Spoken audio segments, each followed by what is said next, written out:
Mister सूसा। Hello. हाँ जी mister सूसा। उसके अंदर एक ऐसी भावना आ जाती है अपने फादर को देख के कि वो भी उस बैंड को ज्वाइन करना चाहता है और ये उसकी लाइफ का एक ड्रीम बन जाता है। अब वो अपने दोस्त को बोलता है कि भाई इसके बारे में किसी को जाके बताइए मत, लेकिन वो इतनी एक्साइटमेंट में आता है कि उसका दोस्त सिलेक्ट हुआ, वहाँ नहीं हुआ, कम से कम वहाँ तो हो गया। जब आप वहाँ पहुँच जाओगे तो आपको देख के भी कई बंदे उस चीज़ को ड्रीम करेंगे जो आपने आज अचीव की है। उन सबको वहाँ कलेक्ट करना और डिलीवरी करके आना। उधर से वो ब्रेड की डिलीवरी करके आता था, इधर से उसकी डिलीवरी होनी होती थी उसके स्कूल में। मतलब कि पूरे दिन वो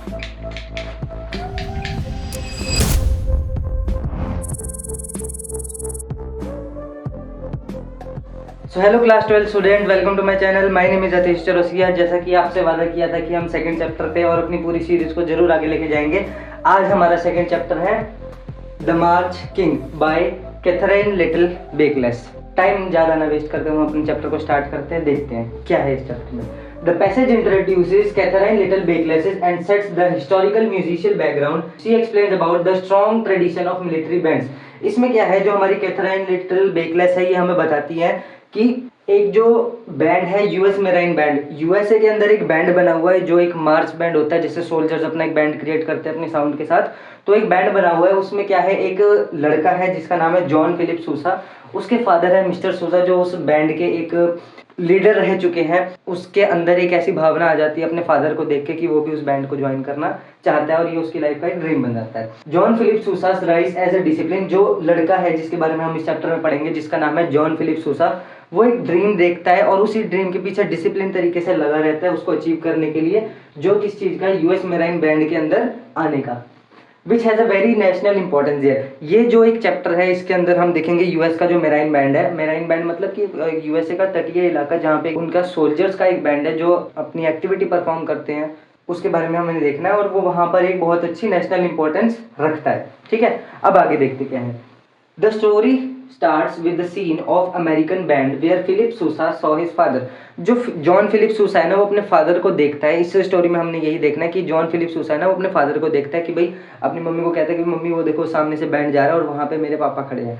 जैसे वो उनको वहाँ पे देखता है और देख के काफ़ी उसके अंदर क्यूरियोसिटी आ जाती है कि मेरे फादर की इतनी ज़्यादा इंपॉर्टेंस है इस बैंड के अंदर, तो मुझे भी वहाँ ज़रूर जाना ही चाहिए। ऐसा वो एक ड्रीम देख लेता है अपनी, बिल्कुल कह लो बहुत ही छोटी एज में। ठीक है, मार्चिंग इन दैट बैंड, अपने फादर को देखता है वहां पे वो मार्चिंग करते हुए। Such scene builds an inspiration in the heart of John Philip. ऐसे ऐसे सीन उस जॉन फिलिप के दिल में एक ऐसी जगह बना लेते हैं कि यार मुझे भी ऐसी प्लेस पे जाना है जहाँ बिल्कुल रिस्पेक्ट मिलती है, एक बैंड में जाना है जहाँ मैं अपनी कंट्री को रिप्रेजेंट कर सकता हूँ अपने एक आर्ट से, जैसे उसके फादर कर रहे हैं। To be a part of this at the age of 7। जब वो अपने फादर को देखता है कि यार ये यहाँ पे और मुझे भी वहाँ जाना चाहिए, तो उसकी उम्र कितनी होती है, वो 7 ईयर्स का होता है। Philip's early dedication to music is clearly shown as he joins a musical school at 7। 7 साल की उम्र में उसकी ये जो डेडिकेशन थी म्यूजिक सीखने की और मार्च बैंड में जाने की, उसको देखते हुए वो 7 ईयर्स की एज में एक म्यूजिक क्लास ज्वाइन कर लेता है अपने टीचर के पास जिनका नाम है mister एस्पुता। And eager to learn violin due to his talent, he starts earning money by directing a small band which makes him confident enough to perform a violin solo without nervousness। वो क्या करता है, एक जैसे ही वो classes join करता है वहाँ पे वो वायलिन बजाना सीखता है। वायलिन बजाने सीखने के साथ साथ वो इसी टैलेंट को यूटिलाइज करता है और पैसे कमाना भी चालू कर देता है। मतलब कि 7 ईयर्स की एज में वो बहुत अच्छा वायलिन बजाने लग जाता है, क्लासेस लेता है। तो 1-2 साल जैसे ही वो क्लासेस लेता है, पूरा अच्छे से ट्रेनिंग लेने के बाद वो उसी टैलेंट को यूज़ करते हुए अर्निंग भी स्टार्ट कर देता है अपनी। एक स्मॉल बैंड को बुलाता है और उनको सिखाता है जहाँ से वो पैसा भी कमा लेता है। मतलब कि उसका जो टैलेंट था वो बहुत ही अच्छे आउटकम्स उसको निकाल के दे रहा था।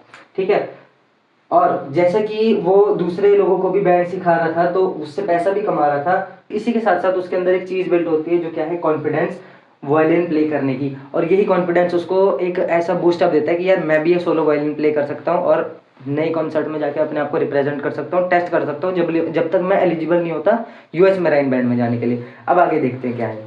Eight the same time we saw his carelessness, इसी के साथ साथ हम एक ही टाइम पे अपनी उसकी केयरलेसनेस देखते हैं कि केयरलेसनेस क्या है।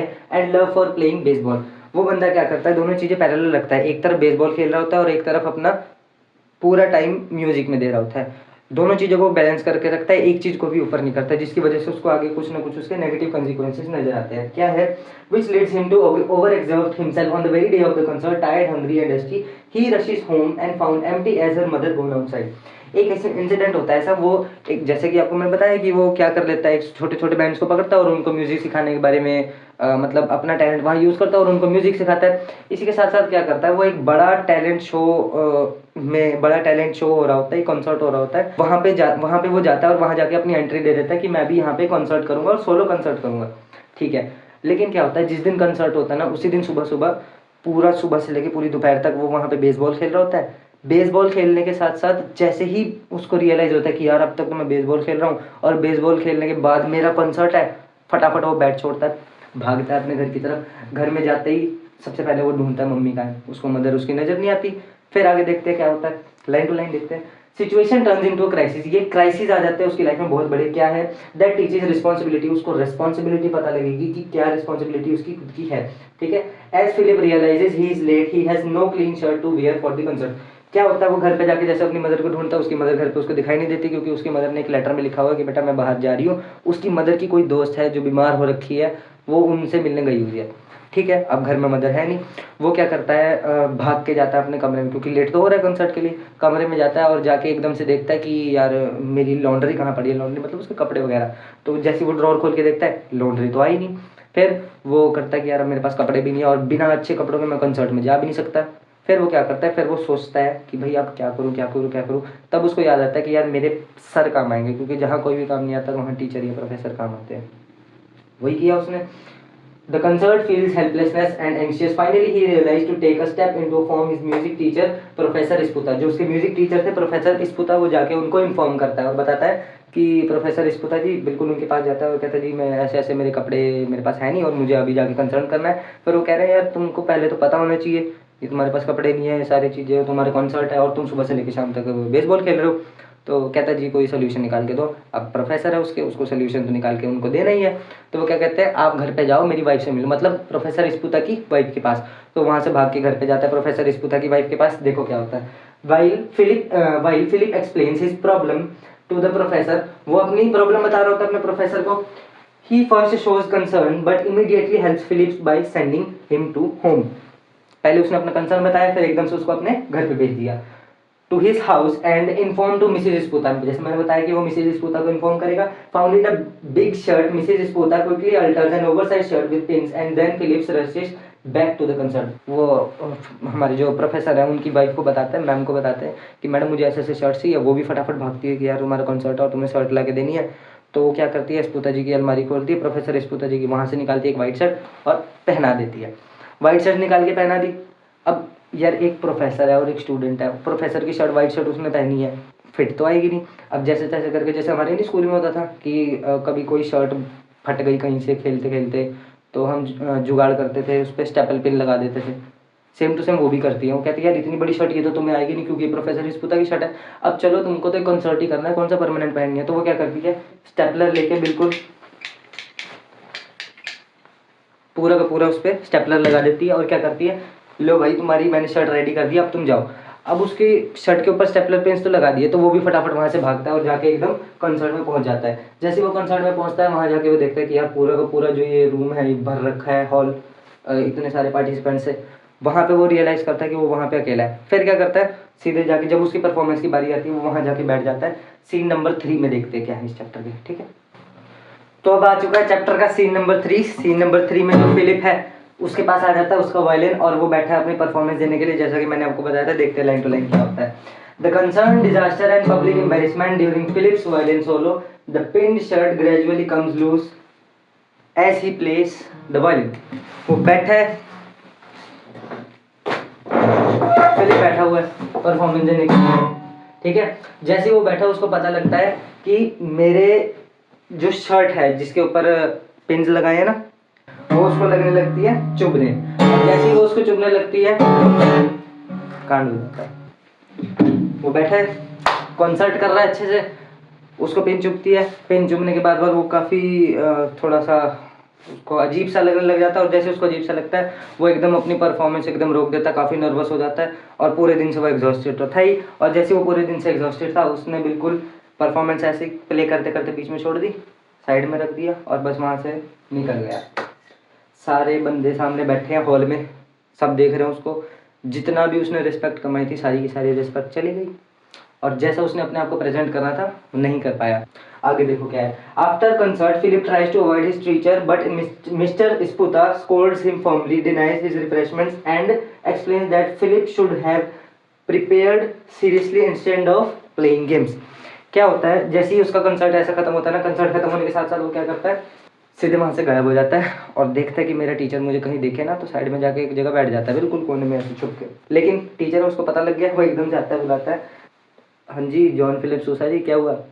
कहते जी होगी परफॉर्मेंस पूरी, ये करिए तुमने परफॉर्मेंस, ये क्या, ये रिफ्रेशमेंट पड़ी है, ये पानी, मतलब जैसे ये पानी है वैसे कोई ना कोई रिफ्रेशमेंट उसको मिल रही थी। जो हमारे मिस्टर स्पूत है वो आके कहते हैं ये रिफ्रेशमेंट, ये समोसा केक कुक जो भी पड़ा है इसको किसी को भी हाथ मत लगा देना, क्योंकि जिस हिसाब से तुमने पूरा दिन अपना गेम्स प्ले करने में वेस्ट किया है उसी हिसाब से अब तुम इन सबको खा रहे हो आराम से बैठ के, परफॉर्मेंस की तुमने बैंड बजा दी है। कोई औचित्य नहीं बनता है क्योंकि तुम आके अच्छे से रिफ्रेशमेंट लो और अपना दिन अच्छे से गुजारो, जो कि तुमने पूरा का पूरा प्ले खराब कर दिया है, तो अब तुम इसके कॉन्स खुद भुगतो। ठीक है। Philips return to home and carrying a disaster life lesson. Philips के माइंड में एक वो बहुत गहरा असर करता है ऐसा इंसिडेंट, और वहां से वो निकल के सीधे अपने घर चला जाता है, घर जाके सो जाता है।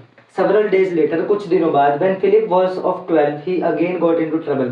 जब फिलिप कुछ समय बाद, जब फिलिप 12 साल का हो जाता है, तो उसके पास, मतलब देखो ये पहली बार नहीं था जब उसका अपने जो उसके टीचर है मिस्टर स्पूता के साथ ऐसा लड़ाई झगड़ा सा हो रहा है या फिर वो उनसे डांट सुन रहा है बार बार, ऐसा बहुत पहले भी हो चुका था 2-3 बार। क्या हुआ, small matters with Mr Sputa being frustrated he quits his training of music lesson. ऐसे अलग अलग और मैटर्स होते रहे, एक और मैटर हुआ तो उसने अपनी पूरी की पूरी ट्रेनिंग छोड़ दी कि अब से मैं म्यूजिक के कोई लेसन नहीं लूंगा, हो गई तैयारी।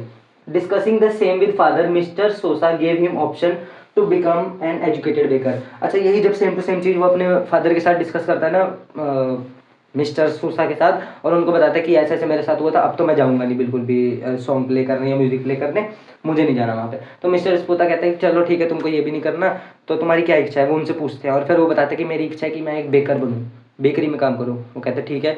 मिस्टर सूसा फ़ोन निकालते हैं और कॉल करते हैं, हाँ भाई चार्ली क्या हाल है, चार्ली बेकर है उनका एक। तो उसको कहते हैं कि भाई मेरा बेटा है, उसको ट्रेनिंग देनी है, आप बुलाओ उसको। तो कहता है ठीक है। अब वो एक इसमें एक की पॉइंट ऐसा इसमें आता है कि वो अपने बेटे को चॉइस देता है कि तुम क्या करो, मैंने कभी भी अपनी ज़िंदगी में एजुकेटेड बेकर नहीं देखे, क्योंकि मोस्टली जो बेकर होते हैं वो अनएजुकेटेड होते हैं, क्योंकि सारे के सारे इसी पर्पज से एजुकेशन को छोड़ देते हैं कि पैसा कमाना है तो क्या है एजुकेशन की ज़रूरत। लेकिन वो उसको अपने बेटे को एडवाइस देता है, जॉन फिलिप सूसा को, कि बेटा तुम एजुकेशन भी ले लो, एजुकेशन के साथ साथ तुम बेकरी का काम करोगे तो तुम्हारे को एक एज मिलेगा अलग सा। वो कहता है ठीक है। अब क्या होता है अगले सीन में, पॉइंट नंबर 10 में, the Philips 3 days struggle 8:30 PM to 8:30 AM। अगले दिन से क्या करता है, अब उसको बेकरी में जाना था, बेकरी का सारा काम करना था। फिलिप क्या करता है, वो एकदम से जाता है और अगले दिन से अपना बेकरी में जाके काम चालू कर देता है, और सुबह पहले स्कूल जाएगा, स्कूल जाने के बाद शाम को 8:30 बजे बेकरी में चला जाएगा, पूरी रात बेकरी में काम करेगा। जैसे वो पूरा स्लीपी फील हो रहा होगा, लेकिन इतने में सुबह हो जाएगी। सुबह होते होते उसके पास एक टास्क होता था, जो पूरी रात में ब्रेड वगैरह बनाई है उन सबको वहाँ कलेक्ट करना और डिलीवरी करके आना। उधर से वो ब्रेड की डिलीवरी करके आता था, इधर से उसकी डिलीवरी होनी होती थी उसके स्कूल में। मतलब कि पूरे दिन वो स्ट्रगल करी जा रहा है। ऐसा पूरा का पूरा स्ट्रगल चला 3 दिन, ऐसे उसके साथ चलता रहा। कुछ दिनों बाद 2-3 दिन चलता रहा ऐसा, बंदा है थक जाएगा, वो भी थक गया, टायर्ड हो गया।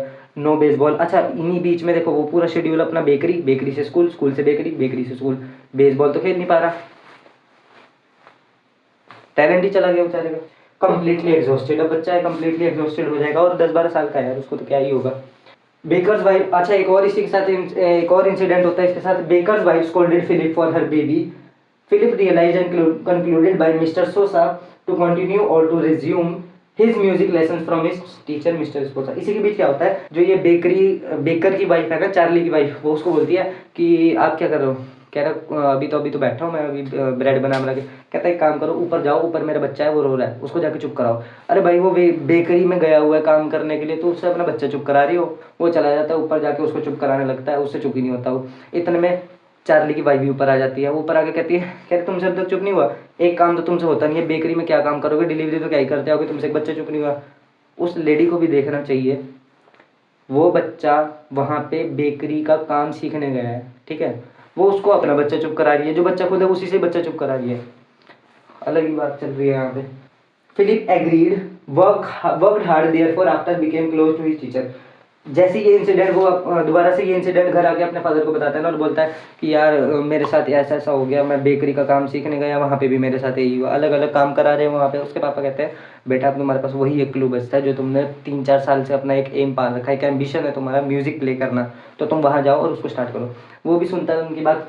वो क्या करता है, वापस चला जाता है मैं टीचर के पास, मिस्टर स्पूता के पास। टीचर है, उसको बोल रहा है, उसको उस टाइम लग रहा था, चुभ रहा था बहुत, लेकिन जब उसको थोड़ी समझदारी है, एक्सपीरियंस से पता लगा, तब उसको अच्छा लगा कि यार मेरे टीचर ही थे जो मुझे अच्छे से समझा रहे थे। And by the age of 13, जब वो 13 साल का हो जाता है, he proved his talent by earning a reputation. उसका जो टैलेंट था उसने उसको बिल्कुल प्रूव कर दिया और एक नया उसने अपने आप को प्रस्तुत किया सब लोगों के सामने एक नए वर्जन में। कैसा था वो? As an excellent violin player, बहुत अच्छे से वो वायलिन बजाने लग गया। Having learned the value of choosing the right vocation and discipline effort, मतलब कि उसने पूरा एक अपने आप अपनी नई पर्सनैलिटी निकाल के दिखाई कि भाई मैं, अगर मेरा ये इंटरेस्ट था, ये मेरा वोकेशन था जो मैं शुरू से ही चाहता था इसमें काम करना, मैंने उसमें काम करके अपनी नई रिस्पेक्ट हासिल करी है, तो मैं उसमें अपने एक नई इमेज सबको निकाल के सामने दिखाता हूँ। आगे देखते हैं, लास्ट सीन बचा है, सीन नंबर 4, देखो उसमें क्या होता है। Now Philip was practicing the violin. A man praised his playing and revealed himself as the leader of a circus band. अब क्या होता है, उसको एक आदमी मिलता है, एक बार वो प्रैक्टिस कर रहा होता है, वो आदमी उसको आके कहता है कि भाई मैं एक बहुत बड़े सर्कस बैंड का एक लीडर हूँ, क्या तुम मेरे साथ आओगे, काम करोगे? मैं तुम्हारे जैसे ही लड़के को ढूंढ रहा हूँ एम्प्लॉय करने के लिए, तुम आओ और मेरे साथ काम करो ताकि हम बड़े बड़े सर्कस में जाके एक अपना बैंड तैयार कर सके। अब वो तैयारी किस चीज़ की कर रहा था? वो तैयारी कर रहा था यूएस के मैरीन बैंड की। उसको कहाँ जाने को मिल रहा है? सर्कस बैंड, जो तबला बजाते हैं। सर्कस में कोई नाच रहा होगा, कोई हाथी आ रहा होगा, कहीं पे कोई शेर आ रहा होगा, उसके लिए उसको बैंड बजाना होगा। या कोई और सर्कस, कैसा कॉमेडी सर्कस होगा जहाँ पे उसको बार बार किसी न किसी चीज़ के लिए एक सर्कस की ट्यूनिंग देनी होगी, उसके लिए। कहाँ वो जो प्रेस्टिजियस मेराइन बैंड था और कहाँ ये, तो उसके लिए तो काफ़ी अजीब बात होगी, लेकिन फिर भी वो उसको एग्री करता है। Giving a chance to Philip to join band and asked him to not to inform to his father about this now. वो बंदा उसको कहता है कि भाई इस बैंड में आ जाओ, लेकिन अभी अपने पापा को मत बताना, क्योंकि तुम्हारे पापा ना कुछ ज़्यादा इंटेलिजेंट है, वो तुमको वहाँ से खींच लेंगे। कहता है ना, कईयों के घर वालों में, उनके कईयों के घर में जो फादर होते हैं वो उनको बिल्कुल गलत जगह हाथ डालने से पहले पहले ही खींच देते हैं। तो जो सर्कस मैन आया ना, वो भी उसको यही बताता है कि आप इसके बारे में अपने घर में मत बताना, हाँ एक बार आप सिलेक्ट हो जाओ, मेरे साथ आओ, एक बार काम करो 1-2 दिन, उसके बाद आप एक लेटर लिख देना अपने फादर के लिए, ठीक है? अब आगे देखो क्या है। Instant let him know with letter after the departure, मतलब जब आप यहाँ से निकल जाओगे और वहाँ पहुँच जाओगे तो अपने फादर को एक लेटर दे देना। देखो 13 पॉइंट क्या है। With due to excitement secrecy Philip finally agree to go and share his secret with his best friend. Philip ने एग्री कर लिया और बोला हाँ चलो ठीक है, मैं तुम्हारी बात मान ली और मैं यहाँ से जा रहा हूँ। लेकिन जाते जाते फिलिप एक काम करता है, अपने बिल्कुल बेस्ट फ्रेंड को, जिसका नाम एड होता है, एड को जाके बता देता है कि भाई ऐसा ऐसे हो गया, सेटिंग हो गई अपनी, अब मैं जा रहा हूँ वहाँ सर्कस बैंड में और बढ़िया से मैं वहाँ जाके परफॉर्म करूँगा। जो कि अलग बात थी, मैंने मेरीन बैंड में जाना था यूएस के, उसको छोड़ के मैं यहाँ चला गया। हाँ बेस्ट फ्रेंड को बताया, वो तो खुश होएगा कि भाई अच्छी चीज़ है। लेकिन आगे देखो क्या होता है। अब वो अपने दोस्त को बोलता है कि भाई इसके बारे में किसी को जाके बताइए मत, लेकिन वो इतनी एक्साइटमेंट में आता है कि उसका दोस्त सिलेक्ट हुआ, वहाँ नहीं हुआ, कम से कम वहाँ तो हो गया, मतलब यूएस मेरीन बैंड में नहीं हुआ तो कम से कम यहाँ तो हो गया। अब वो क्या करता है, उसका दोस्त भी काफ़ी एक्साइटमेंट में है कि भाई मेरा दोस्त का सिलेक्शन हो गया है, और वो चला गया। लेकिन इसी एक्साइटमेंट में वो जब एड अपने घर पे जाता है, वो अपनी मम्मी को एकदम से बता देता है कि मम्मी ऐसे ऐसे करके मेरे दोस्त का सिलेक्शन हुआ है। अब उसकी जो मम्मी होती है, उसकी मम्मी भी स्मार्ट है, वो भी कहती है कि यार एक बच्चे का एक ड्रीम था वहाँ जाने का, लेकिन वो वहाँ जा रहा है, उसके पापा को पता नहीं है, और उसने बोला भी है कि घर पे बताएगा नहीं। एक काम करती हूँ, मिस्टर सूसा, हेलो, हाँ जी मिस्टर सूसा, वो देखना जरा वो कहाँ जा रहा है। तो कहते कौन? वो कहता कौन? नहीं नहीं, वो आपका बेटा है, वो कोई ना सर्कस बैंड में जा रहा है। हो गया काम। अब एड की मम्मी जो है मिस्टर सूसा को बता देती है कि आपके जो बेटा है वो सर्कस बैंड में जा रहा है, आप उसको बचा लो। क्या होता है, फादर्स वाइज इंटरवेंशन। उसके फादर है, वो बहुत ही प्यार से, बहुत ही समझदारी से, अच्छे तरीके से इंटरवेंशन करते हैं, मतलब वहाँ पे दखल अंदाजी देते हैं और एकदम से जाते हैं, बेटे कहाँ जा रहे हो आप सुबह? कह रहे हाँ जी, तो तैयार व्यार हो जाओ, जरा वॉकिंग पे चलते हैं। अब उसने ये नहीं बताया कि मुझे 1 घंटे बाद निकलना है वहाँ सर्कस बैंड के लिए। वो भी सुबह सुबह जैसे रोज अपने फादर के साथ वॉक करने जाता है, वो तैयार होता है, चप्पल चप्पल पहनता है और बाहर जाता है, कह रहा चलो वॉक करने। फिर वॉक करते करते करते करते उसके फादर उसको ना एक बैंड की तरफ लेके जाते हैं। क्या है देखो, at the right direction comes forward. यहीं पर से उसकी ज़िंदगी की बिल्कुल सही पाथ जो है उसके सामने नजर आता है। वो क्या है, dreams of becoming a circus band leader, but father calmly guides him for a walk and enrolling him as an apprentice sense of duty and saving him from a risky impulsive choice. मतलब कि जैसे उसके सामने ये एक उसने ये सपना देख लिया था ना अपने वो सर्कस वाले दोस्त के चक्कर में कि भाई मैं भी जाऊंगा और सर्कस बैंड में काम करूंगा, सबसे लीडर बनूंगा सर्कस बैंड का। नहीं, उसके फादर ने बोला ये एक तुम्हारे लिए अच्छा एक प्लेटफॉर्म नहीं है, तुम कहाँ उधर जाने की सोच रहे थे और कहाँ तुम इधर जा रहे हो। उसके फादर उसको खींच लेते हैं वहाँ से, ऐसे रिस्की जॉब में जाने से उसको बचा लेते हैं क्योंकि उसको टोटल लाइफ स्पॉइल हो जाएगी। कहाँ उसने इतना बड़ा ड्रीम चूज कर रखा था। अंडर प्रॉपर ट्रेनिंग, फिर उसको प्रॉपर ट्रेनिंग जो उसको मिली थी, ही grows came in marine band and becomes it's leader. Proper training के साथ जैसे उसने सारी चीज़ें तय करी थी, उसको बिल्कुल प्रॉपर ट्रेनिंग मिली और वो फाइनली मेराइन बैंड के अंदर आ गया और उसका लीडर बन गया। अब देखो जैसे कि उसके फादर थे ना जिन्होंने 5 US प्रेसिडेंट्स के टेन्योर में अपनी बैंड प्ले किया था, सेम टू सेम चीज़ वैसे भी अचीव कर ली उसने। ठीक है, अब लीगेसी उसने अपने फादर की बरकरार रखी, जैसे द मार्च किंग जो उसके फादर को टाइटल मिला था। So Sai emerges as a celebrated composer. उसके फादर अब क्या बन गए, एक सेलिब्रेटेड कंपोजर बन गए क्योंकि इतने सारा उन्होंने अलग अलग जगह पे एक मार्च किया है, मार्च बैंड प्ले किया है, तो वो एक कंपोजर बन गया, एक राइटर भी बन चुके हैं। अब वो उसी डायरेक्शन से अपने बेटे को डायरेक्शन दे रहे हैं बैंड में पार्टिसिपेट करने के लिए। Over 100 marches composed a special March for a Washington post. Washington post है जहाँ पे उनके मेराइन बैंड होते हैं। ठीक है, उस एक ऐसे प्राइज सेरेमनी होती है जहाँ पे मतलब एक ऐसे प्राइज सेरेमनी है वॉशिंगटन पोस्ट में जहाँ पे हमारे US प्रेसिडेंट्स आते हैं और सारे के सारे वहीं पे होते हैं। और ये बेराइन और ये जो हमारे मेराइन बैंड है ये उनको रिप्रेजेंट करते हैं as a sense of honour on the much awaiting day. मतलब कि जिस दिन का इस पूरे चैप्टर में मुझे भी, आपको भी, सूसा को भी और सूसा की मम्मी को भी और फिलिप को भी, इन सब को इंतजार था। फाइनली वो दिन आ गया।